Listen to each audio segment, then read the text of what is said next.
Hi guys. So yesterday I did around 5 miles. Today I will be doing Today I will be doing 4 miles.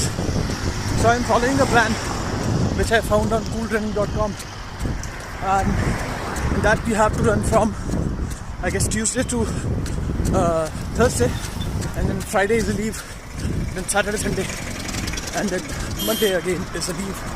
So अभी सबसे पहले मैंने 4 mile किए, then I did 5 miles.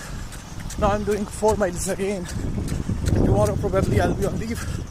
So this is my training of 21k which I've started again.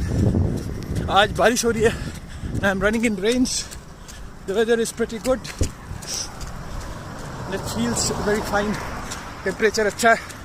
Good temperature to run.